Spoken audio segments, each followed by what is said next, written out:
Hillary Clinton apparently still not over her 2016 defeat to President Trump. She's now claiming the election was stolen from her. Watch this.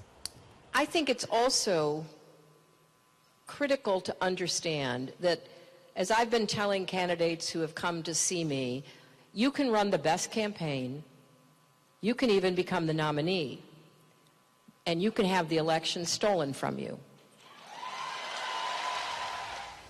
So, Brian, I think this is a situation where you look at Hillary Clinton and she's saying, you know what, we really have to be sure that we win by a compelling amount.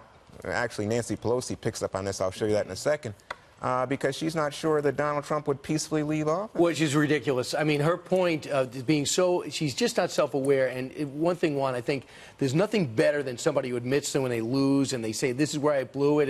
And the popular vote doesn't mean anything because that's not how we judge it. We got to win states. I didn't win enough states. I lost 30 states to Donald Trump. That's my problem. Instead, she goes, I win the popular vote and it was taken from me by the Russians. And it makes me really appreciate Al Gore.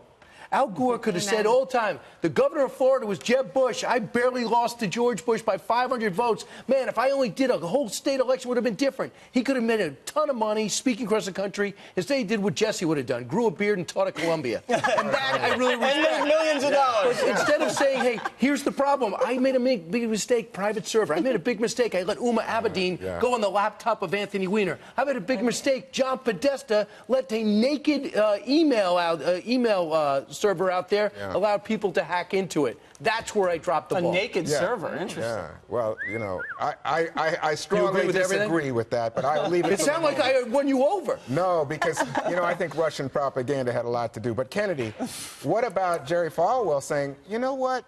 We owe President Trump an extra 2 years. Sounds like somebody's trying to lay the groundwork for it. No, and Jerry Falwell Jr. is just trolling. And no one owes anyone anything. And everyone knows that's not how our system works. And if you remember, it was Hillary Clinton during the debate, I believe it was in St. Louis, where she talked about her greatest fear is that President Trump, then candidate Trump, wouldn't concede the election when she won. And that our elections have consequences. I wish you would go back and revisit some of those words. Instead, every once in a while, she'll throw out I take full responsibility. But it must be opposite day for her every single day. Then she goes to the laundry list. I blame the Russians. I blame James Comey, Macedonian content farms, subservient. Kennedy, can I add one thing because you grabbed my arm in the last segment? I would say this. Do you remember Barack Obama had to convince her to concede? Wow, Or else she'd still be on that stage. But it was Barack Obama who said, listen, put her on the phone. You lost. Yeah, and that's what we learned from the Peter Baker book. He's the New York Times chief White House correspondent. He's written a book about how disgusted President Obama was that she lost. He blames her and her soulless scripted campaign. That's a quote. So, Jesse, but you have Nancy Pelosi, on the other hand, saying if we hadn't won overwhelmingly 40-plus seats in the 2018 midterms, well, if we'd won just by a slight amount, 4 seats or so, President Trump would have said, nope, not true, would have challenged the results of the election. So the Democrats are saying that Donald Trump will not accept the results of the 2020 election when they haven't accepted the results of the 2016 election? I think that's what's going on. I think he's in the White House. I think President Obama. No, but Hillary has not accepted the results Juan was of the assigned election. this segment. He didn't get a chance to choose it. Your heart is not in this segment at all. It is not. There's some briefing materials on this, too. I'll tell you what's going on with Pelosi. This is what she's doing. I want to hear from you. What's probably going to happen, again, you're going to see Donald Trump win the Electoral College and maybe lose the popular vote. So she's setting this up now for Democrats to challenge the election results if Trump wins that way again.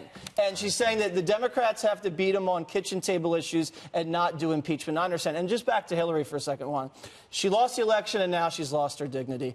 She does this every single time she takes a loss. Remember, President fooled around with Monica. She blamed the vast right-wing conspiracy. She lost to Obama in the primary. She blamed sexism. Now she lost last time to Trump and she's blaming the Russians. Obama was right. She ran a soulless campaign. She did not run the right way, as she said there in that soundbite. And I don't know about you, but I think she's just trying to boost ticket sales because they had to deeply discount these things. $12? There were seats. I was wrong. for $6. Yeah, you need your refund. Oh, my goodness. Well, you know what? I still have a problem, Emily, because I think President Trump was on the phone with Vladimir Putin just last week, and people said, well, did you tell him, hey, this interfering not only in our elections with Venezuela is not good? No. He said that didn't come up. Well, why? When he spoke on his own in Helsinki, he got vilified from the left for it. So which is it? Does it When need he said, approval or again, not? that's when Putin was right next to him, and he said, I believe Putin, not the American intelligence. That, to me, has nothing to do with Hillary Clinton's excuse tour she's now 2 years into. It doesn't surprise me at all that right now I feel like she's not even saying, look, we need to win on the issues. I think she is straight up just in her tour, which makes sense to me that as an establishment candidate who actually won the popular vote and yet still lost, that she probably is, it's hard to step aside. She is a victim complex. She's probably a narcissist. And to her, to watch Joe Biden emerge from this pack leading it, and everyone's obsessed with, like, you know, streaming their lives except for Mayor Pete, and she probably is aghast. But she should step aside and focus on being productive in a different way, whether it's lecturing at Columbia